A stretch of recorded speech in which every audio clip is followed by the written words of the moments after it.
नमस्कार, मैं बीरेंद्र मौर्य। साथियों, आज मैं बात करूंगा एक ऐसे शासक की जिनका नाम यदि इतिहास के पन्नों से हटा लिया जाए तो मुझे लगता है भारत ही नहीं पूरे विश्व के इतिहास के 70% पन्ने खाली रह जाएंगे। जी हाँ, मैं बात कर रहा हूँ वसुधैव कुटुंबकम के जनक, भारत की सीमाओं को सुदूर देशों तक विस्तार करने वाले, भगवान बुद्ध के धम्म को पूरी दुनिया तक पहुंचाने वाले सम्राट अशोक महान की मैं बात कर रहा हूं। वही सम्राट अशोक महान जिनके समय में भारत को सोने की चिड़िया कहा गया। वही सम्राट अशोक महान जिन्होंने भारत को विश्व गुरु का दर्जा दिलाया। वही सम्राट अशोक महान जिन्होंने भारत को विश्व विजेता, विश्व विजयी का गौरव दिलाया। उन सम्राट अशोक महान की मैं बात करने वाला हूं आज इस वीडियो में। आप सामने जो तस्वीर देख रहे हैं सम्राट अशोक महान की, ये तस्वीर है। ये साथियों, सम्राट अशोक महान का जो जन्म है, इतिहासकारों के अनुसार चैत माह की जो द्वितीय अष्टमी होती, द्वितीय पक्ष की अष्टमी, उस दिन होता है। और जो 2021 में यह तिथि है, 20 अप्रैल को सम्राट अशोक जयंती मनाएगी। और भारत में बिहार एक ऐसा प्रदेश है, बिहार एक ऐसा राज्य है जहां सम्राट अशोक महान की जयंती के अवसर पर सर्वप्रथम 2016 में तत्कालीन मुख्यमंत्री माननीय नीतीश कुमार जी ने एक दिवसीय राजकीय अवकाश घोषित किया था। और तब से अब तक अनवरत सम्राट अशोक महान की जयंती पर बिहार में अशोकाष्टमी को एक दिवसीय अवकाश होता है। तो साथियों, सम्राट अशोक महान के विषय में चर्चा करना मानो सूर्य को दिया दिखाने जैसा है। सम्राट अशोक महान का जो भारत था, वो भारत दुनिया का सबसे शक्तिशाली, सबसे अमीर, गणतांत्रिक, समता, स्वतंत्रता, बंधुत्व, न्याय और जाति विहीन, चरित्रवान, गणतांत्रिक, प्रबुद्ध भारत था। इसे प्राचीन काल में जम्बूद्वीप कहा जाता था। यह स्वर्णिम गणतांत्रिक प्रबुद्ध भारत था। इस प्राचीन जम्बूद्वीप को विश्व में विश्व गुरु के सर्वोच्च सम्मान से सम्राट अशोक ने अलंकृत किया था। सोचिए, जब हमारे संविधान निर्माताओं ने राष्ट्रीय प्रतीकों का चयन किया, राष्ट्रीय प्रतीकों का जब चुनाव किया, उसमें देखिए आप, जो भारत का राजकीय चिन्ह है सम्राट अशोक स्तंभ, सम्राट अशोक की लाट जिसको कहा जाता है, उसी को क्यों चुना? भाई, भारत में बहुत सारे शासक थे, बहुत सारे महापुरुष थे, किसी का कुछ यूज कर लेते, लेकिन उन्होंने सम्राट अशोक को ही क्यों चुना? जो भारत का राष्ट्रीय ध्वज तिरंगा है, तिरंगे में अशोक चक्र को ही जगह क्यों दी गई उसके बीचों बीच में?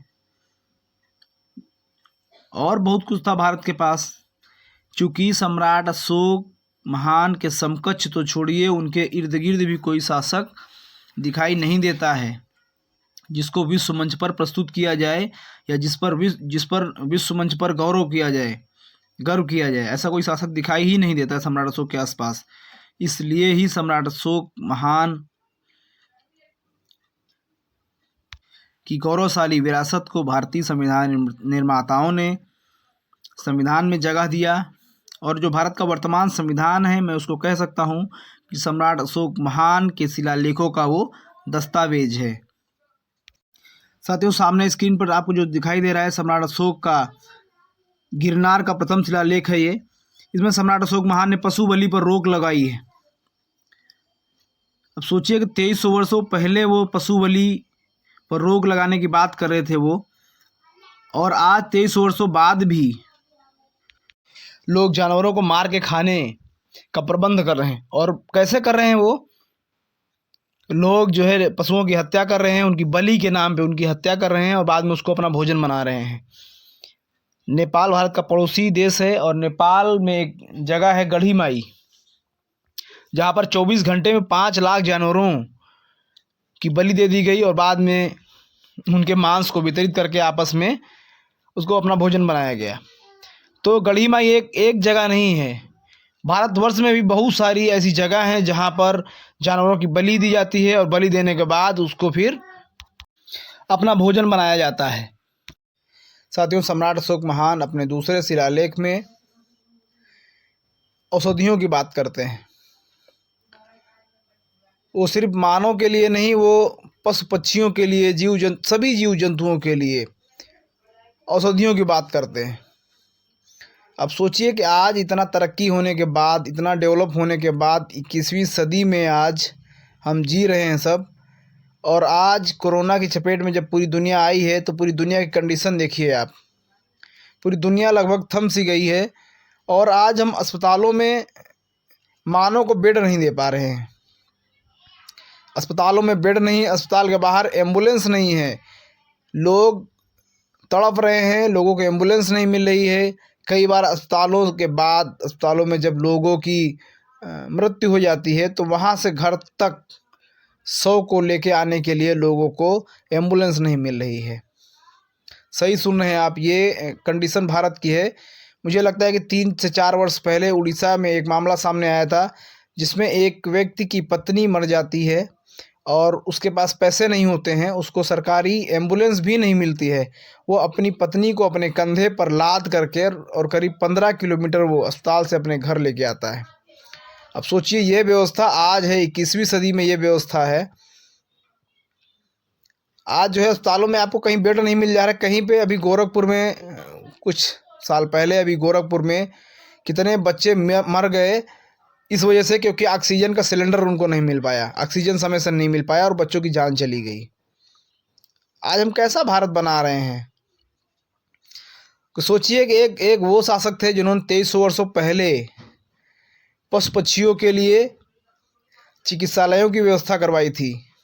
जहाँ जहाँ जिन देशों में औषधियाँ नहीं थी वहाँ उन्होंने भिजवाया था, और सिर्फ भिजवाया ही नहीं था, उन्होंने उन देशों में रोपित भी करवाया था। आप आज जो है अफ्रीका के कुछ देश हैं इजिप्ट के आसपास, वहाँ पर उन्होंने उस समय औषधियों को भिजवाया और भिजवाने के साथ साथ वहाँ पे रोपित भी करवाया। सोचिए, ऐसे महान शासक थे वो, एक सम्राट अशोक महान। और एक आज हमारे शासक हैं जो कि लोगों को, जानवरों की बात छोड़िए, लोगों को जो है सुविधा नहीं दे पा रहे हैं, और यहाँ तक कि मुर्दों को वो एम्बुलेंस नहीं दे पा रहे हैं। तो इतना तरक्की किया है भारत ने तब से और अब में। सम्राट अशोक महान के इन्हीं नेक कार्यों, इन्हीं पुनीत कार्यों की वजह से आज भारत नहीं, पूरी दुनिया के देश भारत को सम्मान की दृष्टि से देखते हैं और सम्राट अशोक महान को अपना आदर्श मानते हैं। मिस्र अपनी यूनिवर्सिटी में, मिस्र की एक यूनिवर्सिटी है जहाँ पे वो अशोक चक्र बनवा के रखे हैं, वो 24 तीलियों वाला। वो कहते हैं कि हमको सम्राट अशोक महान से प्रेरणा मिलती है।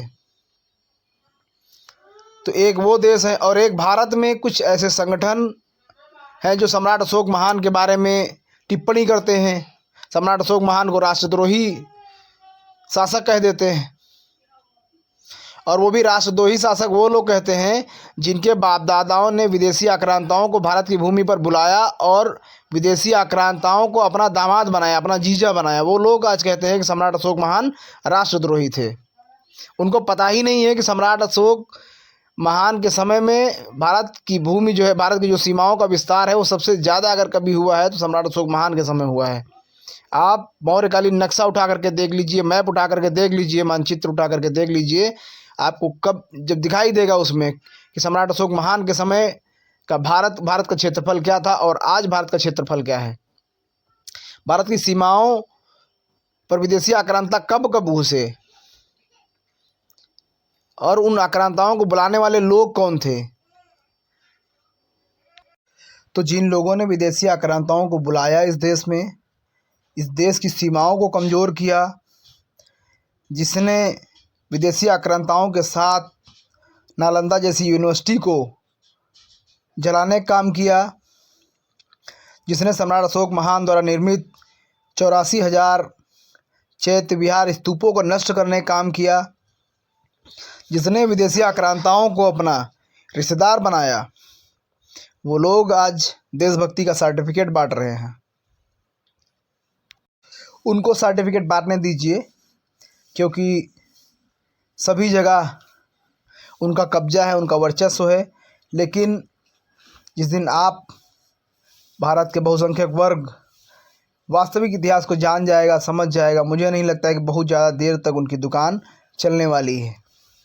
तो एक बार पुनः आप सबको सम्राट अशोक महान की जयंती की हार्दिक बधाई, धर्मकामनाएँ, मंगल कामनाएँ देते हुए आप लोगों ने इस वीडियो को ध्यान से सुना, ध्यान से देखा, इसके लिए बहुत बहुत साधुवाद, धन्यवाद।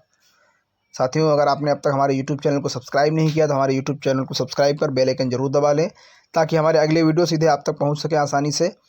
और अगर वीडियो आपको अच्छा लगा हो तो लाइक, कमेंट, शेयर ज़रूर करें।